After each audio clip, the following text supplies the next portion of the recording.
ওকে, সবাইকে আমার ইউটিউব চ্যানেলে স্বাগতম। আজকে একটা খুব গুরুত্বপূর্ণ বিষয় তুলে ধরার চেষ্টা করব তোমাদের সামনে। ঝাড়খণ্ডে যে শিক্ষক নিয়োগ করা হবে তার জন্য কোন কোন কোয়ালিফিকেশন লাগবে, কারা কারা বুঝতে পারবে এবং কত মার্কসের পরীক্ষা হবে ইত্যাদি নিয়ে আলোচনা করা হবে। তো ক্লাসটা দেরি না করে শুরু করি। যে এখানে সর্বপ্রথমে কিছু গুরুত্বপূর্ণ ফ্যাক্টর যেটা খুব মনে রাখা দরকার, যে এখানে যারা যারা সায়েন্স নিয়ে পড়েছে বা আর্টস নিয়ে পড়েছে, যেহেতু এখানে শিক্ষক নিয়োগ করা হবে এখানে এই ঝাড়খণ্ডে, যে 9 থেকে 12 পর্যন্ত বলেছে। 9 থেকে 12 আমাদের যেমন ওয়েস্ট বেঙ্গলে কি হয়, যে 9-10 এর জন্য আলাদা পরীক্ষা বা আলাদা টিচার নিয়োগ, 11-12 এর জন্য আলাদা পরীক্ষা। এই যে ব্যাপারগুলো এগুলো কিন্তু ঝাড়খণ্ডে নেই। এখানে একদম 9 থেকে 12 পর্যন্ত কিন্তু শিক্ষক নিয়োগ করা হবে, অর্থাৎ পরীক্ষা একটাই হবে। হুম। তো তার জন্য যেহেতু এখানে 9 থেকে 12 পর্যন্ত শিক্ষক নিয়োগ করা হবে, তার জন্য এখানে মাস্টার ডিগ্রি বা এমএসসি কমপ্লিট লাগবে, কম্পালসারি মাস্টার ডিগ্রি বা এমএসসি। আর তার সাথে কি বিএড লাগবে, বিএড লাগবে, এটাও কিন্তু কমপ্লিট লাগবে। আর তার সাথে হচ্ছে 50% মার্কস অবশ্যই লাগবে। এবং বাইরের স্টেটে যারা বিলং করে তারাও বসতে পারবে এই পরীক্ষায়, তবে তারা জেনারেল হিসাবে গণ্য করা হবে। কোনো রকম যখন ফর্ম ফিল আপ করা হবে সেখানে জেনারেল হিসাবে ফর্ম ফিল আপ করতে হবে। আর মাস্টার ডিগ্রি বা MSc complete with B Ed complete, তার সাথে হচ্ছে 50% মার্কস। এটা গেল একটা কোয়ালিফিকেশনের ব্যাপারটা। তার সাথে আমি চলে আসি এবারে এজের ব্যাপারটা। তো এখানে 21 থেকে 40 বছরের মধ্যে যাদের বয়স, তারাই এই পরীক্ষার মধ্যে বসতে পারবে। হুম। তো এটা একটা গেল। আর কোন রকম কিন্তু এসসি, ওবিসি, বিভিন্ন যে ক্যাটাগরি থেকে বিলং করে, এখানে কিন্তু কোনো রকম রিল্যাক্সেশন নেই। কোনো রকম এজের ক্ষেত্রে বলো বা পরীক্ষায় যে নিয়োগ করা হবে তার যে একটা মার্কস, সেটার ক্ষেত্রেও কিন্তু কোনো কোনো রকম রিল্যাক্সেশনের ব্যাপারটা নেই। এবারে চলে আসি যে কোন কোন সাবজেক্টের উপর বেস করে টিচার নিয়োগ করা হবে। এই যে এখানে দেখো সাবজেক্টগুলো দেওয়া আছে: হিন্দি, ইংরেজি, সংস্কৃত, অর্থশাস্ত্র, ভূগোল, ইতিহাস। এইগুলো কিন্তু অনেকগুলো সাবজেক্ট আছে, আরবিক আছে, অনেক কিছু আছে, জীববিজ্ঞান আছে, হুম, ইংলিশ আছে, গণিত আছে। এই সাবজেক্টগুলোর উপর টিচার নিয়োগ করা হবে, এটা একটা গেল। তার সাথে হচ্ছে কত মার্কসের পরীক্ষা হবে এখানে দেওয়া আছে দেখো: মাস্টার ডিগ্রি, তার সাথে বিএড কম্পালসারি, এই দুটো কমপ্লিট লাগবে। তার সাথে হচ্ছে 50% মার্কস কম্পালসারি বাইরের স্টেটের জন্য।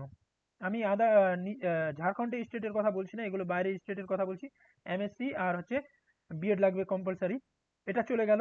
তারপরে চলে আসো যে এখানে পরীক্ষার যে মার্কস, কোথায় গেল, এই যে দেখো দুটা পরীক্ষা হবে, একটা হচ্ছে পিটির মতো আর একটা হচ্ছে মেথড পেপার বা নিজের নিজের সাবজেক্টের উপর পরীক্ষা। যেটা পিটি বা প্রিলিমিনারি যেটা টেট হবে, সেখানে কিন্তু 200 মার্কসের পরীক্ষা হবে। এখানে সাবজেক্ট থাকবে কি, একটা এখানে দেওয়া আছে সামান্য বিজ্ঞান অর্থাৎ জিকে, জিকের উপর 100 নম্বরের পরীক্ষা। আর তার সাথে হচ্ছে থাকবে হিন্দি, আর হচ্ছে তোমার ইংরেজি থাকবে। হিন্দি, হিন্দি আর হচ্ছে ইংরেজি, ইংলিশ, ইংলিশ। এখানে 100 নম্বরের এটার উপর পরীক্ষা হবে। এই দুটোর উপর 100 নম্বর, এই দুটোর উপর 100, টোটাল 200 নম্বরের পরীক্ষা। এবার এই 200 মার্কসের মধ্যে 33% কম্পালসারি, মানে 33% যারা পারবে তারাই কিন্তু এই পরীক্ষায় কিন্তু উত্তীর্ণ হবে বা প্রিলিমিনারি টেটে উত্তীর্ণ হবে। এবার 33 মানে হচ্ছে 66 মার্কস। তো এই 66 মার্কস অনেকেই পেয়ে যাবে, এখানে কোনো চাপের বিষয় নেই। আর এই পিটির পরীক্ষাটা বা 200 মার্কের যে পরীক্ষাটা হবে, এটা কিন্তু কোনো রকম চাকরির শিক্ষক নিয়োগের ক্ষেত্রে ফাইনাল যে মেরিট লিস্টটা নির্ধারিত করা হবে, সেখানে কিন্তু এই মার্কসটা কাউন্ট করা হবে না। তাহলে এই 300 মার্কের উপর বা নিজের নিজের সাবজেক্টের উপর এই প্রিলিমিনারি টেট উত্তীর্ণ হওয়ার পরে এই পরের পরীক্ষাটা দিতে পারবে বা নিজের সাবজেক্টের পরীক্ষাটা দিতে পারবে। এই 300 মার্কের উপর বেস করেই কিন্তু ধরো যে যেটাকে বলবো যে টিচার নিয়োগের যে ব্যাপারটা, তারা চাকরি পাবে এই 300 নাম্বারের উপরে বেস করে, যারা নাম্বার ভালো মার্কস পাবে। এবার আরেকটা কথা এখানে খুব গুরুত্বপূর্ণ, এখানে কিন্তু এমসিকিউ বেসে পরীক্ষাটা হবে, কোনো রকম নেগেটিভ মার্ক থাকবে না। আর তার সাথে হচ্ছে যে যেটা বলার হচ্ছে গুরুত্বপূর্ণ বিষয়, কোনো রকম এখানে কিন্তু ইন্টারভিউ থাকবে না। রিটেন এক্সামিনেশনে এই 300 নাম্বারের মধ্যে যারা ভালো পরীক্ষা দেবে, ভালো মার্কস পাবে, তারা কিন্তু চাকরি পেয়ে যাবে। এইগুলো হলো। তারপরে জুন মাসের দিকে নোটিফিকেশন আসবে, তখন জেনে যাওয়া যাবে যে কতগুলো সিট আছে না আছে ইত্যাদি। আর 20% সিট হচ্ছে যাদের এক্সপিরিয়েন্স আছে তাদের জন্য, আর 80% হচ্ছে এই 80% সিটের উপর বেস করে কিন্তু মানে ফ্রেশ ব্যাচ টিচার নিয়োগ করা হবে। এই 80% এর সিটের ক্ষেত্রে কিন্তু সবাই বসতে পারবে। আর পরীক্ষাটা হবে ডিসেম্বর মাসে।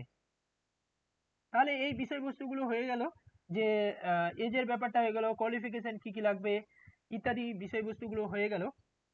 আর কিছু থাকলো বলার মতো? আর না, ঠিক আছে, এই হলো বিষয়বস্তু। তারপরেও যদি কোনো রকম কারো জিজ্ঞাসা করার থাকে অবশ্যই কমেন্ট করবে, জানাবে। আর ভালো লাগলে অবশ্যই ভিডিওটা লাইক করবে, শেয়ার করবে। থ্যাংক ইউ সবাইকে।